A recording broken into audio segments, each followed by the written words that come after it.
una ciudad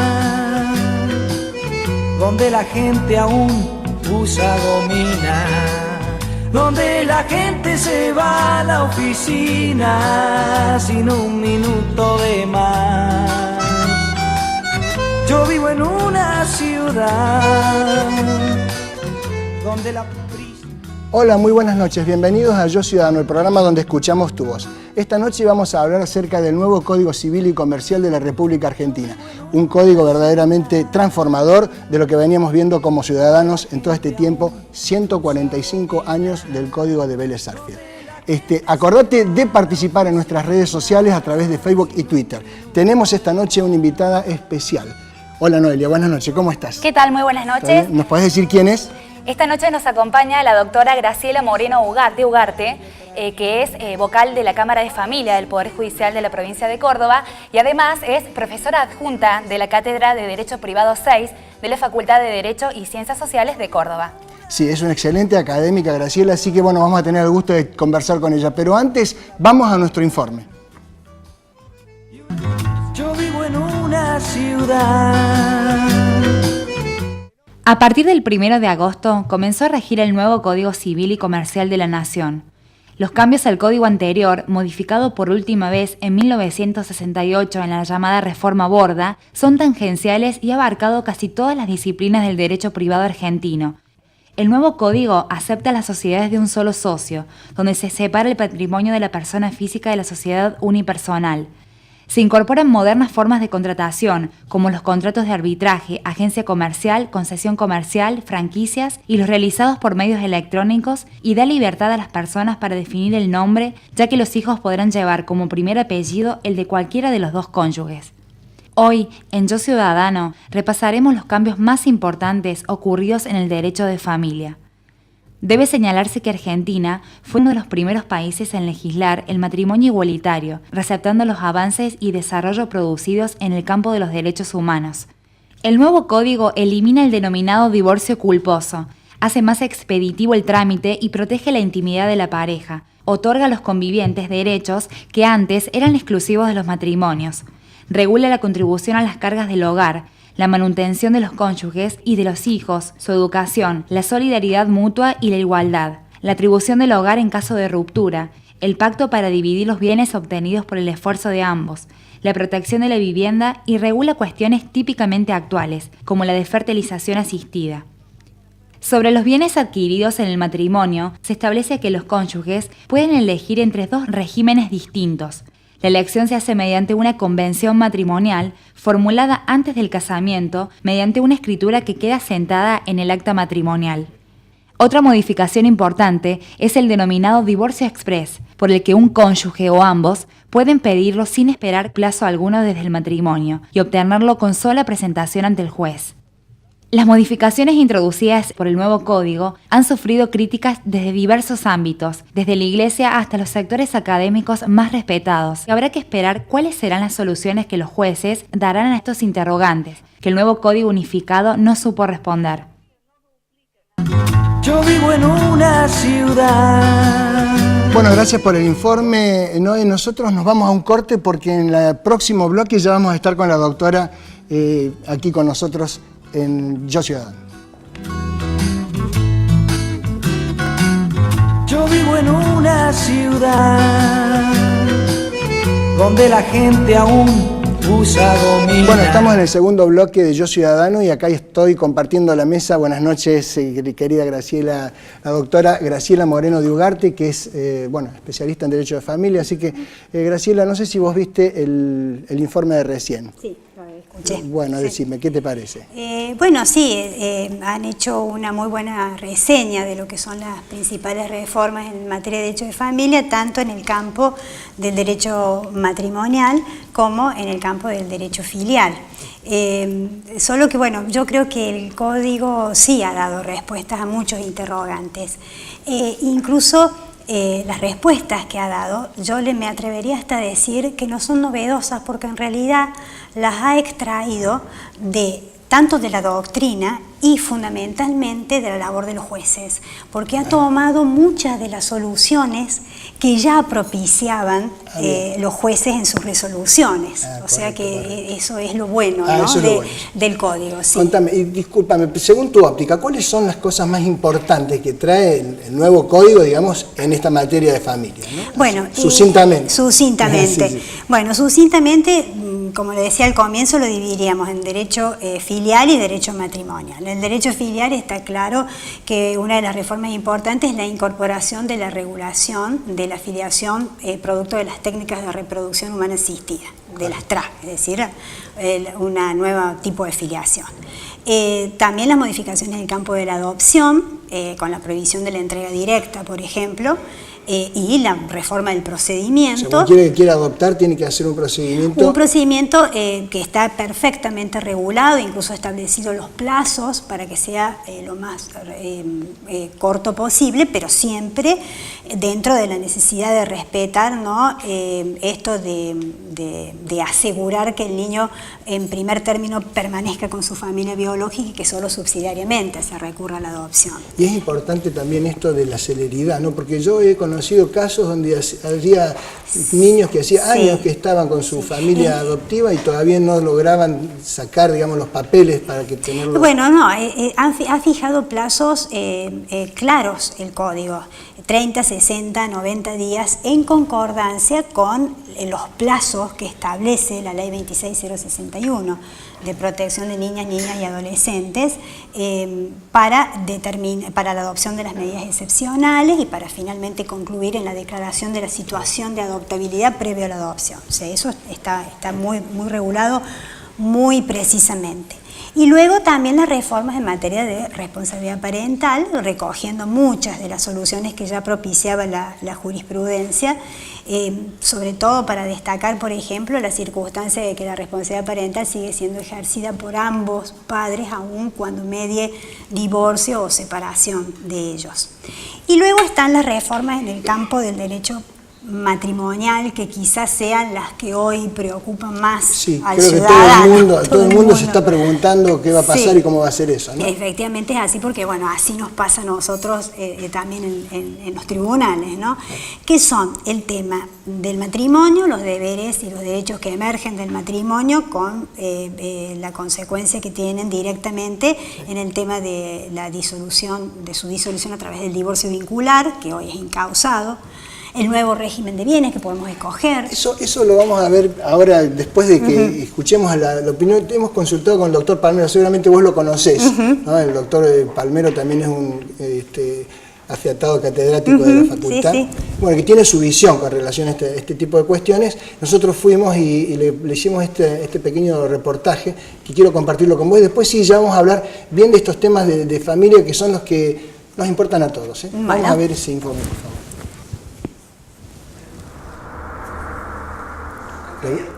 ¿Cuáles son y en qué consisten, según su óptica, los principales cambios que contempla el Código Nuevo? Un aspecto importante es que se ha llevado adelante el proceso de unificación del derecho privado.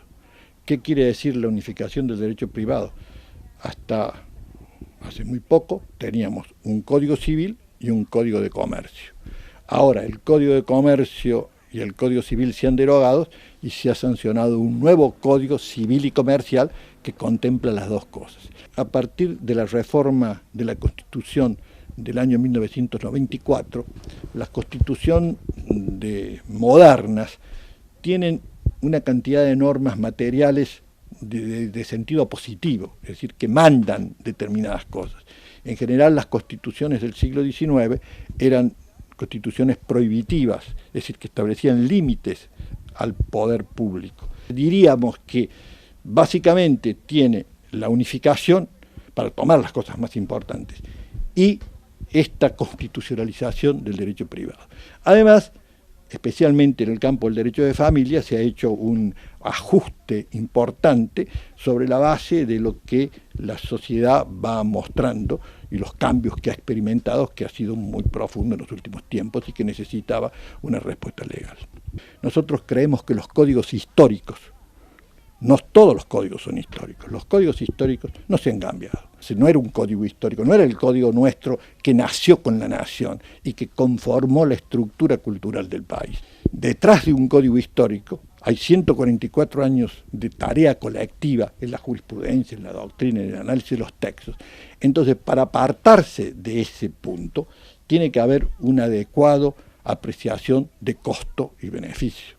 Hoy estamos en una situación muy diferente a la que estábamos hasta hace unos días, porque los elementos que se tendrán en cuenta para ilustrar estas nuevas normas van a necesitar tiempo, consolidación por la jurisprudencia, comentarios doctrinarios, enseñar de nuevo, programas, etcétera. Y bueno, todo eso es una materia que la tenemos que ver en la marcha. Mi posición era otra, pero ahora estamos con el código y hay que trabajar para que esto sea lo mejor posible. Yo vivo en una ciudad. Bueno, doctora, lo escuchó, ¿no? Al doctor Palmero. Sí, comparto. Yo creo que fundamentalmente lo que la crítica que me parece que está subyacente ahí es que como que fue esto muy rápido, no fue tan discutido, digamos, tan... Bueno, mire, yo le puedo dar mi apreciación desde el punto de vista de mi materia, que es mi especialidad. En realidad yo soy profesora de familia y sucesiones, y por ejemplo le puedo decir que en sucesiones ha habido cambios, pero quizás cambios no tan importantes, tan trascendentes como ha habido en el derecho de familia, y que la reforma en ese sentido es buena porque ha sistematizado las normas del código y ha simplificado mucho la regulación de las sucesiones. Ahora es mucho más sencilla la regulación de las sucesiones, ha reducido muchísimo, por ejemplo, el número de artículos. Sí son muy profundas, y eso yo lo tengo que reconocer, los cambios en el derecho de familia, es decir, hay un cambio, hay un giro ideológico muy importante. Pero también ¿Es un cambio de paradigma, dice usted? Sí, son cambios de paradigma, pero a ver, cambios en este sentido, cambios que ya se venían produciendo, como le dije al comienzo, ya en la jurisprudencia. Por esto que dijo recién el doctor Palmero, que también comparto, de la gran influencia de los tratados internacionales y de la Constitución, del reconocimiento de los derechos humanos en el campo del derecho de familia. Estos nuevos derechos, digamos. Exactamente, entonces todo esto ya había sido materia de discusión en la doctrina, en congresos, en jornadas, a través de artículos en las revistas de derecho, es decir, es una cuestión que se venía hablando hacía mucho. De manera, con esto le quiero decir, el código lo que ha hecho es receptar un poco toda esta doctrina y esta jurisprudencia. Los jueces nos debíamos muchas veces pronunciar sobre cuestiones que el código no contenía. Claro. Un ejemplo era, por ejemplo, las uniones convivenciales, que después yo le puedo explicar, Claro, donde los los jueces se estaban pronunciando aún sin regulación, porque era necesario hacerlo. Con esto no le quiero significar que el código no tendrá sus defectos y que es perfectible. Obviamente que así ninguna ley es perfecta, y como dijo al final el doctor Palmero, que creo que es cierto, es así, vamos a hacer camino al andar. Hoy a nosotros se nos están planteando interrogantes a partir del nuevo código, que bueno, que vamos resolviendo, que lo vamos interpretando. digamos, pero bueno, usted, todo eso va a ser producto de la práctica, ¿no? ¿Y dónde ve los mayores avances, digamos, en la materia de familia en este nuevo código? Mire, yo se lo puedo decir no solo desde lo académico, sino también desde mi experiencia práctica. Para mi modo de ver, el divorcio del incausado es una muy buena transformación. Y le voy a decir por qué. Yo creo que lo mejor es haber regulado una forma de poder salir del conflicto matrimonial lo más pacífica posible. Cuando dos personas recurren a tribunales a divorciarse, o una recurre a tribunales a divorciarse, es porque la situación ya prácticamente está definida. Claro. Entonces, ¿a dónde apunta la ley? Es difícil que vuelvan, ¿no?, sobre sus pasos normalmente, ¿no? Es dificilísimo. Es muy raro. Muy raro. Ya van con una situación decisión definida. tomada. A lo mejor uno tomó la decisión y el otro luego se avino. Bueno, la práctica, la experiencia, son tan innumerables los casos y la variedad que puede haber. Pero ¿a dónde apunta el código? A las consecuencias, a los efectos de la ruptura, que eso es lo importante. Llámese alimentos, llámese atribución de la vivienda, llámese responsabilidad parental, distribución de los bienes, Esos son los aspectos, o sea, la ley se focaliza en las consecuencias, en los efectos y no en las causas. Porque muchas veces se utilizaba, digamos, esta cuestión de las causas para dirimir otros aspectos, como ¿no? una herramienta de negociación. De negociación para dirimir otros aspectos. Era ¿no? así, como una herramienta de negociación. Y le voy a decir, además, que estas cuestiones del porqué de la ruptura matrimonial es una cuestión muy íntima y muy privada de los esposos, en verdad. Tan es así que entonces esto está fue bueno que no se recibido, esté ventilando. no, Bien. está bueno, y fue recibido muy bien porque nosotros teníamos muchos divorcios en trámite. Y bueno, un poco para adecuar el procedimiento, que no era sencillo, porque cómo adecuábamos el procedimiento a esta nueva ley sustancial, se los ilustraba en las audiencias a los esposos de cuáles eran las nuevas posibilidades, las nuevas facultades que tenían, de la posibilidad que tenían de adecuar estas pretensiones a las pretensiones del Código. Y le diría que en un 90% hemos obtenido respuesta favorable. Han abandonado sus pretensiones de discutir estas cuestiones tan íntimas, porque ellos tampoco lo desean, y se han concentrado en regular el tema de los bienes, de los alimentos, etc. El futuro de sus vidas. El digamos. futuro, es decir, ¿qué hace la ley? No quedarse con el pasado. La ley no se pregunta cuál es el motivo de la ruptura, no le interesa, tampoco le interesa al Estado ni a los jueces estar investigando qué deber se violó ni por qué. Lo que sí le interesa es que las personas tengan muy en claro cómo van a regular su futuro, su proyecto de vida, eso sí. Ahora, una cosa que escuché por ahí. Cuando no hay un compromiso, digamos, de otra envergadura, por ejemplo, el de fidelidad, ¿no es cierto? Algunos dicen, no lo comparto, pero bueno, se dice que eso es como que debilita la institución familiar o el matrimonio. No, bueno, eso lleva a dos cosas. Bueno, primero aclarar que el único deber jurídico que se sostiene es el deber de asistencia. En el matrimonio, claro. Y el matrimonio se dice que es un proyecto de vida en común. Un proyecto de vida en común que significa amor, que significa ayuda mutua, colaboración, y que tiene como valores axiológicos que no los desconoce el deber de fidelidad, porque entre nosotros, cultural e ideológicamente, el deber de fidelidad, la exclusividad entre los esposos sigue siendo un valor muy importante. Claro. Entonces, y no lo desconoce el Código, dice que tiene un valor moral muy importante. Lo que hace el Código es decir que la violación de ese deber no va a traer consecuencias jurídicas. Correcto. Eso es lo que hace el Código. Y eso, por eso establece el divorcio in causa. El único que va a traer consecuencias jurídicas es la violación del deber de asistencia, alimentos, basados en la seguridad familiar, pero no los otros deberes. No va a traer consecuencias jurídicas. Sí, voy a poder pedir el divorcio in causa sin necesidad de decir que violenté o que fui violentado, o que fue violentado, claro, en este deber de lealtad, ¿no? Porque la fidelidad es un poco un deber de lealtad, pero eso es un deber moral que tiene que existir entre los esposos. Cuando eso no existe, ya se produce la ruptura del matrimonio, y el hecho de ahí lo importante entonces ya regular los efectos. Discúlpeme, se habla de lo que se denomina el famoso divorcio express, ¿no? Pero que eso es más vale una terminología no adecuada al derecho. No es adecuada. Pero, en verdad. ¿en qué consiste? Sí, no, y en verdad le debo decir que a mí no me gusta que se lo llame divorcio express, porque no es así. Todo lo contrario. Yo puedo tener la voluntad de divorciarme, o ambos podemos tener la voluntad de divorciarnos, pero la ley expresamente establece como requisito de proponibilidad de la demanda, es decir, el juez no me va a proveer a la demanda si yo no presento un convenio regulador. Este convenio o una propuesta, en el caso de que sea unilateral. Exactamente. Un convenio si somos los dos, una propuesta si es uno, de la cual se le va a correr vista al otro para que a su vez acuerde total o parcialmente con esa propuesta, haciendo a su vez el otro las suyas.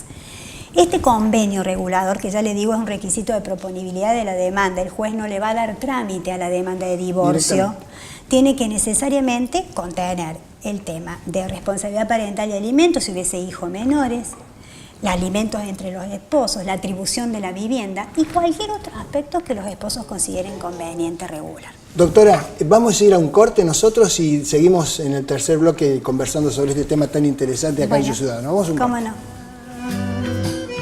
Donde la gente aún usa gomina, donde la gente aún... Bueno, bienvenidos al tercer bloque de Yo Ciudadano. Estamos hablando sobre el nuevo Código Civil y Comercial, particularmente las cuestiones de familia. Estoy acá con la doctora Moreno y me acompaña también Ezequiel Vergara. Vamos primero a ver qué dicen los mensajes en Facebook que nos mandaron nuestros televidentes. Por favor, señor director. Momento de compartir los mensajes de nuestras redes sociales respecto al Código Civil. Mariela Moncada Cafure dice: creo que la sociedad ya había impulsado el cambio. Lo que hoy está plasmado en una norma, en muchas cosas en la calle, ya se había implementado. Me parecen muy positivos algunos cambios, otros creo que deberían haberse dialogado un poco más. Lo estudio día a día por mi profesión, pero pienso que hasta que todo el engranaje esté aceitado nos demorará mucho tiempo. Cristian Oquendo: estoy al tanto de que ya rige el nuevo código en la Argentina, pero desconozco qué cambios y o modificaciones hubo, y nos deja saludos.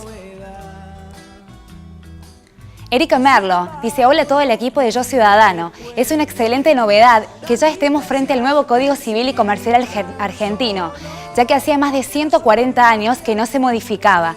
En líneas generales, sé que este nuevo código ofrece nuevos aspectos sobre filiación, separación de bienes, divorcio, etc. Pero me interesaría conocer más detalles. Gracias. Y por último, el mensaje de Roque Molina que dice: falta aplicarlo, pero con tiempo se va a ir poniendo mejor. Bueno, agradecemos como siempre a nuestros seguidores que nos dejan mensaje, y a los que no lo hicieron aún, los invitamos a que lo hagan a través de nuestro Facebook, facebook.com/YoCiudadanoCBA, y a través de nuestro Twitter, @YoCiudadanoCBA. Continuamos con Eduardo. Bueno, la gente aparentemente está conforme con esta reforma, doctora, ¿no? Sí, yo creo que sí, es lo que le decía al comienzo. Los efectos, me gustaría que veamos. Sí, los efectos es muy importante porque, como le decía al inicio, ahí es donde se concentra la ley. Y bueno, los efectos tenemos, por empezar, el tema de la gran novedad que trae el código es el tema de la compensación económica, que hoy justamente escuchaba en una radio que ya ha habido un caso fallado al sur de la provincia de Santa Fe. La compensación económica es ni más ni menos una herramienta que da el Código Civil para tratar de, mejorar la situación de aquella persona que ha sufrido un empeoramiento de su situación económica a raíz de la ruptura, como consecuencia de la particular forma de distribuir los roles en el matrimonio. Le doy un ejemplo. Le doy el ejemplo típico, porque es el ejemplo típico de nuestra sociedad todavía, que es el de la mujer que se ha mantenido durante los años del matrimonio a cargo de los hijos y del cuidado del hogar y no se ha desarrollado ni profesional ni laboralmente. Sobreviene la ruptura del matrimonio y, bueno, obviamente se encuentra en una situación de desventaja frente al desarrollo profesional y laboral que puede haber logrado su esposo. Ese es el sentido de la compensación económica. Igualarlos a los dos, claro, al momento de la salida eso realmente es un cambio copernicano, es un cambio, ¿no? Muy Porque importante. Realmente, y discúlpeme, y el tema de las uniones convivenciales, ¿no? Porque ahora sí tiene otro estatus jurídico, sí, ¿verdad? ahora están reguladas las uniones convivenciales. Ustedes saben que siempre se regularon desde el campo de la seguridad social, por ejemplo, del campo del derecho laboral, e incluso había indemnizaciones por muerte en favor de la pareja conviviente, siempre tratando de, subsanar los efectos perjudiciales que podía traer esta ruptura para la que estaba en situación de vulnerabilidad, que era la mujer o el hombre, claro, en esta unión convivencial. Hoy está regulada. Y el código, creo yo, vamos a ver cómo funciona, como decía recién el doctor Palmero, que sí, es así, cómo vamos en la práctica manejando, ¿no?, esta nueva regulación. Pero el código se planteó un gran desafío, que era, por un lado, el respeto de la autonomía de la voluntad, porque es evidente que quien no contrae matrimonio puede hacerlo porque ideológicamente así lo considera, o sea, una cuestión ideológica, sí, que no quiere contraer matrimonio. Pero también están aquellos que no contraen matrimonio no por una cuestión ideológica, sino simplemente porque está en su grado de marginalidad, que digamos que esa marginalidad social lo lleva también a la marginalidad jurídica. Sí. Que son estas personas que están en situación de vulnerabilidad y a las que había que darle una respuesta. Le pido que veamos, le agradezco mucho, doctora. Es tan apasionante este tema, vamos a hacer otro programa, está muy bueno. Ahora vamos a ver nosotros una plaquita que hemos construido para que usted nos diga qué opina. A ver. Ah, bien, perfecto. Fíjate, está el matrimonio, ¿no? Las uniones convivenciales, la responsabilidad parental, protección del consumidor, propiedad indígena, divorcio, reproducción asistida. El nombre es una cosa muy importante, ¿no? Porque ahora se puede optar el nombre que querramos llevar, ¿no es cierto? El apellido. Antes poner el del padre o el de la madre. El del padre o el de la madre, sí. Bueno, discúlpeme, esa por ejemplo es una cuestión del nombre que nosotros ya lo venimos haciendo incluso jurisprudencialmente en materia de filiaciones, por ejemplo, porque estaba previsto en la ley del nombre, ahora un poco eso se organiza un poco mejor, pero es otro de los aspectos, por ejemplo, donde se ha tomado mucho de lo que ya los jueces veníamos. Bueno, está bien. Doctor. Eduardo, en relación a esto, me parece importante destacar la importancia de toda la comunidad jurídica, los jueces, los abogados, pero toda la comunidad que debe participar y que debe llegar a consolidar este nuevo código. Tenemos una ley que ha cristalizado nuevos derechos y garantías y que ha receptado una serie de derechos que ya venían de antes, a veces por línea jurisprudencial, a veces porque eran inquietudes que venían siendo planteadas. Y por lo tanto el código no es algo absolutamente nuevo. Sí ha cristalizado nuevos derechos, pero también ha tomado aquellos que venían desde antes y por supuesto que es importante que la ciudadanía los ejerza activamente para de ese modo consolidarnos. Estos derechos, para que realmente tengan sentido, vamos a tener que todos los ciudadanos aportar a la construcción de un nuevo sistema jurídico. Muy bien, muchísimas gracias, doctora, muy amable. Bueno, este es un tema que nosotros vamos a seguir tratándolo. Le comprometo a que cuando saque la primera sentencia nos acompañe, porque realmente son temas sumamente importantes. Es verdaderamente un cambio de paradigma familiar en la Argentina. En realidad lo que se trata acá es de receptar lo que ya venía pasando en la sociedad, ¿no es cierto? Muy interesante eso, doctora, que nos comentó respecto de que muchas veces se utilizaban estas cuestiones, digamos, de las causas para resolver otras cuestiones económicas. Bueno, eso desaparece. Ahora vas a poder separarte sin ningún tipo de problema, por supuesto, con un procedimiento que de a poquito vamos a ir construyendo. Pero bienvenidos sean los cambios y esperemos que la justicia también esté a la altura de la circunstancia. Fundamentalmente lo que todos queremos es rapidez en la justicia y fundamentalmente lo que nosotros aspiramos es que la legislación se extienda, se popularice y sea conocida por todos.